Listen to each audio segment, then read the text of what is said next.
दरम्यान जालिंदर सुपेकरांवर कारवाईबाबत महायुती सरकारची नेमकी काय भूमिका आहे बघूया।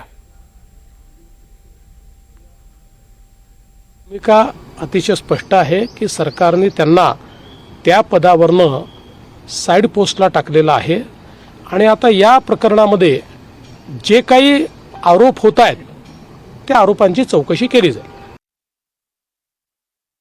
सरकारची भूमिका अतिशय स्पष्ट आहे की सरकारने त्यांना त्या पदावरनं महाराष्ट्र राज्याचे गृहमंत्री देखील आहेत। ते अशी व्यक्ती आहे की चुकीच्या गोष्टींना कधीही पाठीशी घालणार नाहीत। जेव्हा एखाद्या व्यक्तीच्या विरोधामध्ये आरोप होतात ते आरोप सिद्ध झाल्याशिवाय कारवाई कशी करणार आपण?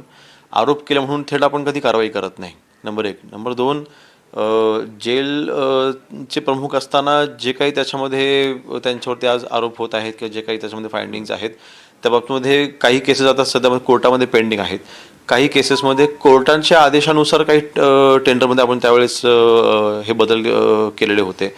त्यामुळे ह्याच्यामध्ये दोन्ही गोष्टी इन्व्हॉल्व आहेत, म्हणजे जे कोर्टाचे आदेश आहेत ते देखील आम्हाला पाळणं हे बंधनकारक आहेच, परंतु एकाच वेळेला जर का आरोप फक्त होत असेल फक्त आरोपाच्या आधारावरती आपण कधीच कोणावरती कारवाई करू शकत नाही। आरोप सिद्ध जेव्हा होतील नक्कीच त्यावेळेला योग्य ती कारवाई केली जाईल।